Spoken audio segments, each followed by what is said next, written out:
안녕하세요. 이현우 작가입니다. 지금 언론에서 부동산 마케팅을 또 열심히 하고 있습니다. 건설사 매출을 올려야 되니까 또 열심히 일해야 되겠죠. 강남 집값, 대형 평형 뛰고 있다. 국평, 최고가 턱밑까지 이런 식으로 또 이야기를 하고 있어요. 그래서 오늘은 이제 정말 꿈틀하고 있는지 확인해 보도록 하겠습니다. 앞으로 부동산에 나오는 악재들, 이게 보도가 안 되고 있는데 하나씩 확인해 보도록 하겠습니다. 일단 어떤 분이 저한테 메일을 주셨는데 강남에서 4월에 거래된 것 중에 이 하락이 된 것들 정리해서 저한테 보내주셨습니다. 강남에 있는 모든 하락 거래는 아니고 그 중에 일부를 정리해서 저한테 보내주셨는데, 그러니까 지금 강남에서도 하락 거래가 활발하게 일어나고 있다는 거예요. 지금 3월, 4월 이때도 바닥을 다지고 있다, 거래량이 늘었다, 좋은 것만 보도를 했잖아요. 근데 그 이면에는 하락이 되고 있는 것들이 많이 있었다는 거예요. 이 자료는 고정 댓글에 보실 수 있도록 남겨두도록 하겠습니다. 그럼 이 안에서 주요 단지들 한번 살펴보도록 할게요. 삼성동의 레미안 대치 팰리스 4월 15일 날 44억에 거래가 됐는데 작년에 53억이었습니다. 9억이 하락을 했어요. 마이너스 16% 하락을 했는데 151제곱미터 대형 평형인데요. 대형 평형 아까 앞에서 보면 꿈틀한다, 다시 뛰었다고 이야기 나왔는데 이게 완전히 반대인 거죠. 오히려 더 하락을 하고 있어요. 지금 전기세, 난방비 이런 거 엄청 많이 상승을 해서 관리비가 엄청나게 많이 나올 텐데 아이들도 많이 안 낳고 있는데 대형 평형이 인기가 있을 리가 없겠죠. 다음 자료도 보면은 전용 면적 106제곱미터, 약간 큰 편이죠. 한양 7차 4월 27일 날 거래된 게 31억 8천. 그런데 작년 5월에 거래될 때가 39억 8천. 8억 정도가 하락을 했어요. 20%는 하락을 한 거죠. 계속 하락 중이라는 겁니다. 그리고 도곡동의 도곡 렉슬, 여기는 단지가 엄청 커서 거래도 많이 되는 곳이더라고요. 120제곱미터가 4월 19일 날 30억 6천 이 정도의 거래가 됐어요. 작년 8월에 34억 9천, 4.3억 정도가 하락을 했습니다. 12.3% 이 정도 하락을 했는데 지금 하락 거래들이 계속 나오고 있어요. 물론 여기 있는 게 다가 아니고 더 많이 있습니다. 언론에서 나오는 것과 현실은 다르다는 겁니다. 실제 시장은. 그리고 하나 재밌는 거를 보면은 역삼동의 역삼 레미안, 여기도 거래가 그래도 활발한데 2023년에만 취소된 게 4건이나 있습니다. 그 중에 하나 22억 8천만 원, 4월 22일 날 계약이 돼서 4월 27일 날 계약이 해지가 됐는데 신문기사에 근데 났어요. 역삼 레미안 80제곱미터 22억 8천의 거래 언급이 됐거든요. 22일 날 거래된 게 27일 날 기사가 나왔죠. 그런데 공교롭게 27일 날 거래가 취소가 됐어요. 신문에 내려고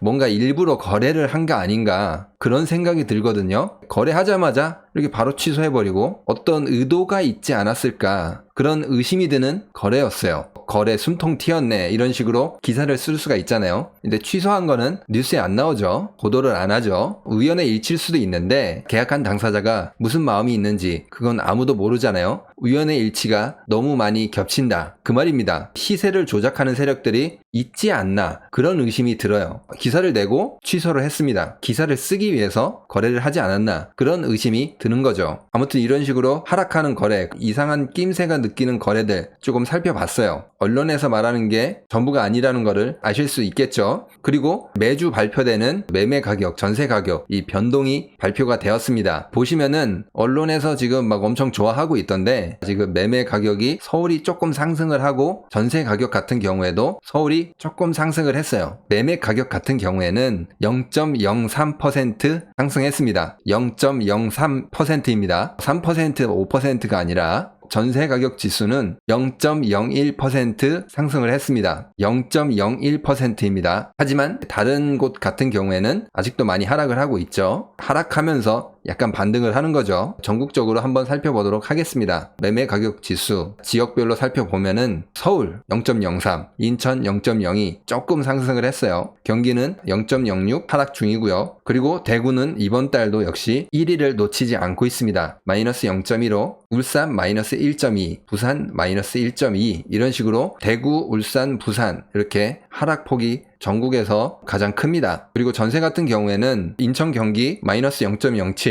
아직도 하락 중이고 대구, 울산, 전북, 부산 이 순으로 또 하락을 하고 있습니다. 5월 둘째 주는 약보합 정도? 그 정도라고 볼 수 있을 것 같아요. 근데 이제 이게 6월 달에 와르르 무너질 텐데요. 지난 시간에 우리가 약간 살펴봤어요. 6월 달에 입주 물량이 폭탄이에요. 4월, 5월은 입주 물량이 2만 몇천 건 그 밑으로 내려갔어요. 그런데 이제 6월 같은 경우에는 4만 2천 건, 19개월 만에 최대 물량이라서 전세 가격 하락세, 매매 가격 하락세, 불을 당길 겁니다. 그리고 또 무서운 게 지금 언론에서 이거를 설명을 안 해주는데 경기 대응 완충 자본을 1%를 부과했다. 이게 뭔 소리냐? 대출이 안 된다는 거예요. 지금 뭐 은행 찾아가도 은행은 이 경기 대응 완충 자본 말이 어려운데 1% 이거를 쌓기 위해서 대출 멈추고 돈을 따로 마련해야 돼요. 그러니까 이것도 부동산으로 갈 수 있는 자금이 이제 막힌다는 거죠. 그리고 이제 건설사들이 부도가 날 분위기거든요. 지금 두산, 롯데, 현대 쪽에 몇 개가 부도가 날 수 있다. 이런 소문들이 약간 돌고 있더라고요. 저도 자료는 아직 찾아보진 않았는데 이것과 관련해서는 제가 조금 정리를 해서 다음에 한번 이야기해 드리도록 하겠습니다. 건설사들 그리고 이제 대기업들 지금 얼마나 어려움에 처했는지 다음에 알아보도록 하겠습니다. 건설사들이 어려워서 그러니까 재건축하는데 분담금을 더 거두려고 하고 있거든요. 사람들이 이거를 못 내고 있어요. 이거를 낼 수 있는 사람이 사실 많이 없을 겁니다. 현금으로 7억을 그냥 떡 하고 낼 수 있는 분들이 그렇게 많지 않을 거예요. 이 안에서도 분명히 손 털고 나오는 물량들이 많을 겁니다.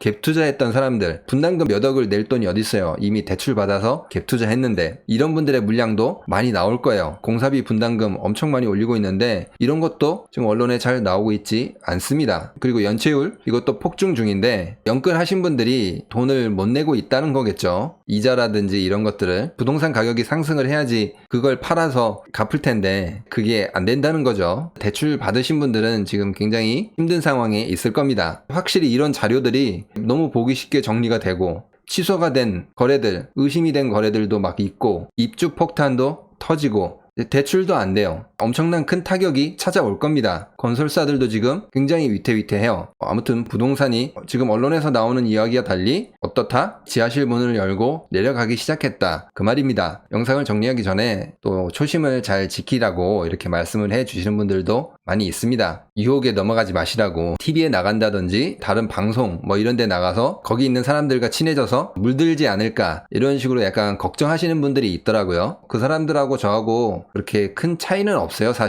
사실 입장이 약간 다른 건데요. 그분들이야 이제 그 안에서 성공했으니까 그 성공을 지키기 위해서 불리한 것들은 조금 숨기는 거죠. 그런데 어떻게 좀 잘 어울리지 못하는 약간 아웃사이더 그런 성격인 것도 있고 그리고 저도 이제 예전에 미국 회계사 합격하고 이제 대기업 가면서 얼마나 힘들다는 걸 알아요. 들어가더라도 사실은 물티슈에 불과합니다. 어떻게 뭐 유명하신 분들 이런 사람들하고 사실 어울리고 싶진 않아요. 별로. 그 사람들이 다른 사람들을 이용해 먹고 버리는 마인드가 있기 때문에 어떻게 보면 당연한 건데 아무튼 저는 그런 걸 알기 때문에 조금 이렇게 채널이 커졌다고 그런 데 가서 막 아부하고 그러진 않고 초심을 지키기 위해서 열심히 노력하도록 하겠습니다. 시간이 지나고 뭐 또 상황이 바뀌면은 저 말고 더 이제 정직하고 좋으신 분들이 또 나올 수 있죠. 최대한 제가 아는 선에서 거짓말 하지 않고 있는 그대로를 유튜브 방송으로 말씀드리도록 하겠습니다. 정직한 방송으로 가는 게 단기적으로 한탕 해먹고 사라지는 것보다 더 이길 수도 있어요. 이제 말 나온 김에 제 책 구매를 통해서 응원을 해주시면은 정말 감사하겠습니다. 그렇게 크게 리스크가 있는 구매는 아닐 거예요. 세종교양도서로 선정될 만큼 정말 괜찮은 책입니다. 잘 썼어요. 제가 생각해도 잘 쓴 책입니다. 그러면 오늘 영상은 여기서 마치도록 하겠습니다. 구독과 좋아요, 알람 설정, 그리고 응원의 댓글은 영상을 만드는데 많은 힘이 됩니다.